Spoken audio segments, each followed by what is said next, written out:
This is the last thing Taiwanese citizens will hear before a Chinese missile strike. Right now, along with millions of other people across Taiwan, I'm locked indoors and practicing for the worst case scenario. But the scenario actually happened on repeat for centuries, Taiwan changing hands between different powers, each of whom had their own vision for what it should be, but none of them asking what the natives wanted.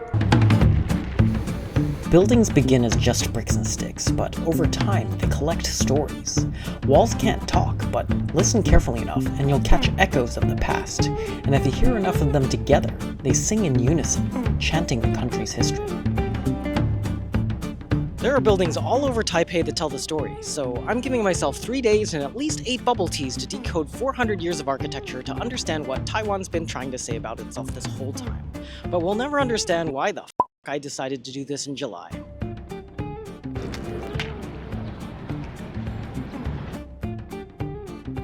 For thousands of years, up until the 16th century, the Austronesians inhabited Taiwan without any outside interference. They were a prolific seafaring tribe that ended up spreading to most of the Pacific Islands, which we know today as the Philippines, Indonesia, and Malaysia, to name a few. Back then, they called this island Tavoan.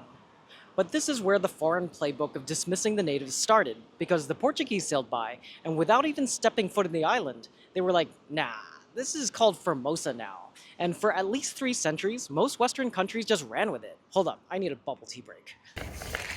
Anyway, I'm out here melting because there's actually no architectural remnants of the Austronesians. Ketagalan Boulevard, in front of the presidential office, is the closest thing to their legacy, because in 1996, it was renamed in honor of the Ketagalan people who lived in the Taipei Basin. Remember this for later, because there's lots of drama behind this street renaming. But for now, we're headed to Tamsui.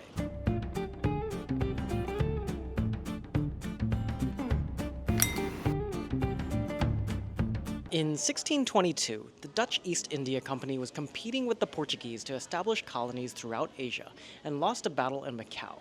Side note, this is why Macau's Portuguese egg tarts exist rather than, I don't know, Chinese stroopwafels. So in 1624, as kind of like a consolation prize, they came to Taiwan. Because remember, the Portuguese didn't even bother stepping foot here. And so began Taiwan's colonial makeover. The Dutch were technologically and economically way more advanced than the Austronesians. They completely outmaneuvered the indigenous tribes in military might, politics, and trade. They formed strategic alliances with some tribes to divide and conquer others, then established schools and administration offices to control everyone. They also tricked the Austronesians into imbalanced trade and made stupid amounts of money on sugar and deerskins. At one point, Taiwan accounted for 26% of profits for the entire East India Company. And to defend these profits, the Dutch built forts. Fort San Domingo in Taipei is one of 3 still standing in Taiwan. The other 2 are down south in Tainan. San Domingo's present-day form has so much history embedded in it because, spoiler alert, the Dutch didn't hang on to the colony. This fort changed hands multiple times and picked up a hodgepodge of design features along the way. The Qing dynasty left their signature gateway. The British painted it red and added a veranda. Japanese added plumbing and electricity. And the KMT preserved it so that I could come here and vlog while drinking bubble tea and whine about the lack of AC. So now you know the Dutch lost the colony, but how it happened is full of betrayal and pirates. For that story, we'll head to Longshan Temple. Jesus Christ. Throughout their occupation of Taiwan, the Dutch had a problem. Chinese pirates controlled the waters. The most powerful was Zheng Zhulong, who had a knack for getting everyone to like him.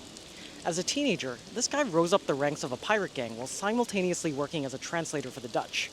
And by 1628, he amassed hundreds of ships, tens of thousands of men, and controlled the entire South China Sea.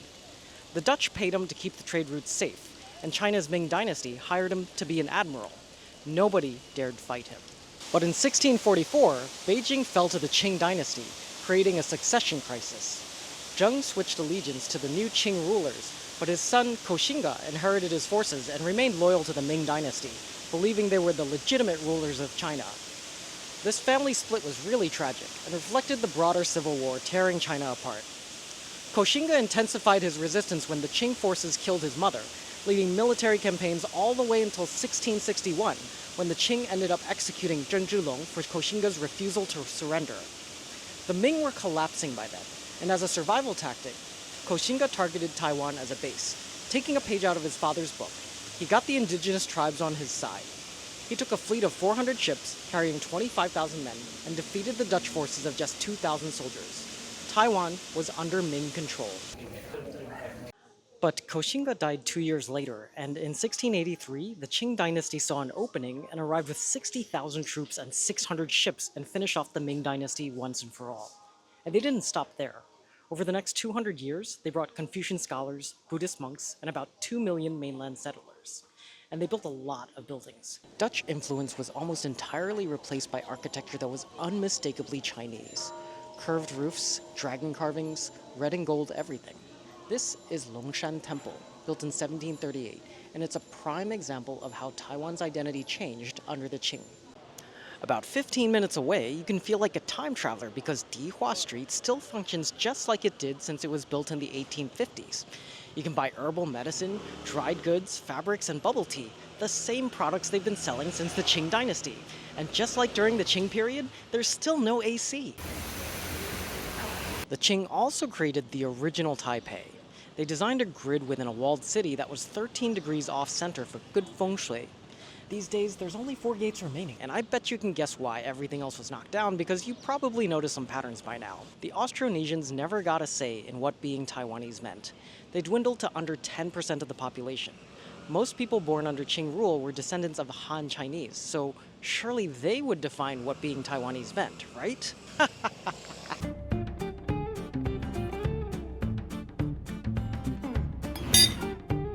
Wait, is this a bubble tea face mask? Huh. It does smell like bubble tea. In 1895, the Qing were way behind in technology and lost badly to the Japanese in the Sino-Japanese War. And in the Treaty of Shimonoseki, China was forced to give Taiwan to Japan. Taiwan was Japan's first colony, so the Japanese used it as a guinea pig to show the world they could run colonies just like Britain could. It was an urban planner's dream. They kept the core of Taipei, but in 1907, they knocked down the walls and built a massive grid system around it.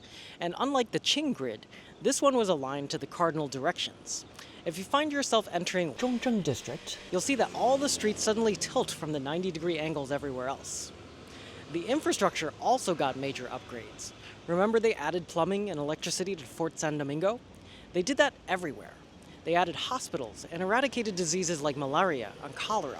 They added railways and schools. Taiwan became the most advanced place in Asia outside of Japan itself. This all sounds great, but this development wasn't for Taiwan's sake. I mean, look at the history to this point. Nobody asked what the locals wanted, so no, the Taiwan-born Chinese and Aborigines didn't get any opportunity to define who they were. Actually, quite the opposite. The schools that the Japanese built imposed cultural replacement and taught Japanese. They replaced Chinese temples with Shinto shrines. The railroads were designed to extract Taiwan's rice and sugar more efficiently. Everything was designed to serve the Japanese empire. And this building, which you saw earlier, served to govern this part of the empire. The presidential office building was part of the colonial civic axis.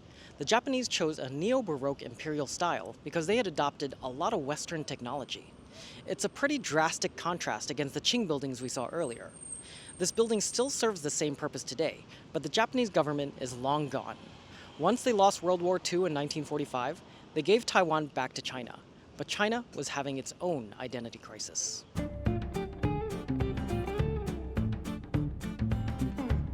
The Qing dynasty was long gone by this point, replaced by the Republic of China led by Chiang Kai-shek's Kuomintang party.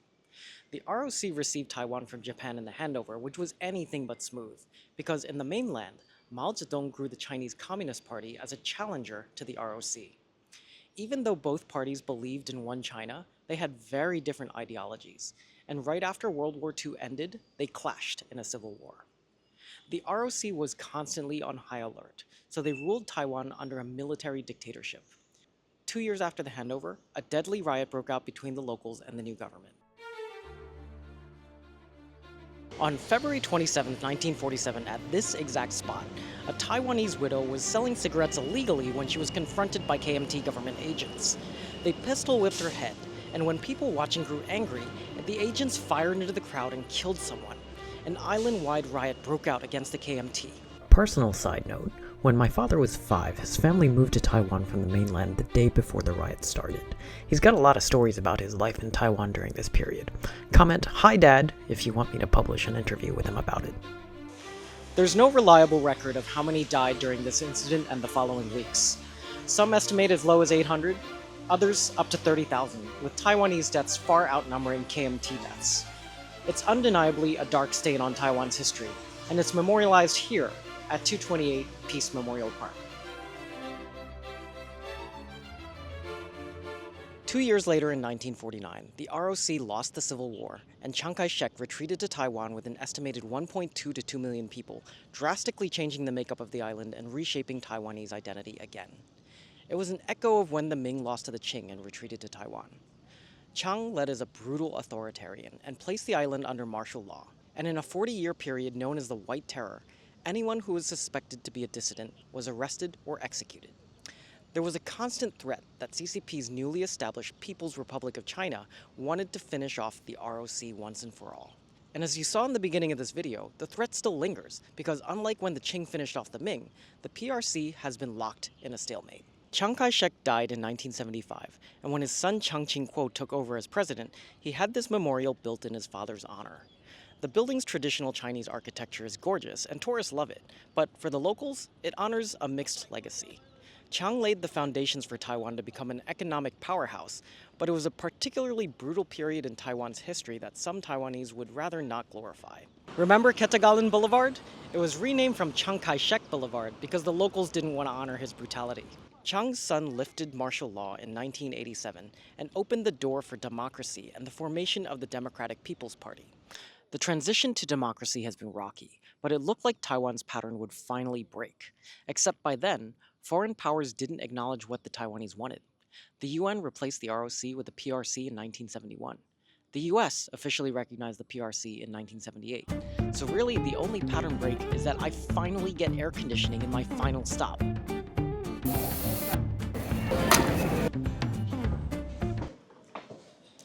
At this point, I'm 70% tapioca and 30% post-colonial guilt. For 400 years, Taiwan's identity was defined by whomever had the biggest navy. Today, it's written by 23 million people navigating between competing visions of their future. Some want closer ties with mainland China. Others want independence. Most just want stability and prosperity. Regardless of foreign intervention, Taiwan has displayed a distinct cultural identity in the last few decades. It's become the most socially progressive place in Asia. Millions of scooters weave through the streets, lined with more 7-Elevens per capita than anywhere else on Earth. Its night markets are legendary, and you simply cannot find better beef noodle soup anywhere else. And I will fight you on that. And of course, bubble tea became a global sensation. At $1.50 per cup versus $8 for inferior versions at home, I'm willing to get diabetes for it.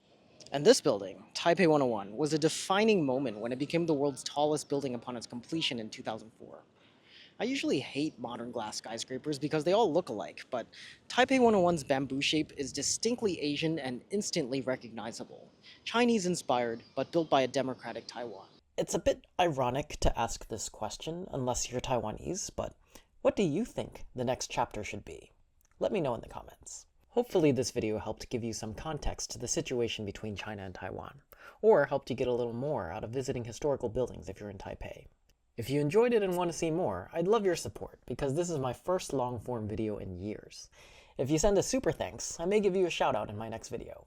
You can also help by clicking my referral links in the description, or hitting like and subscribe. Stay curious.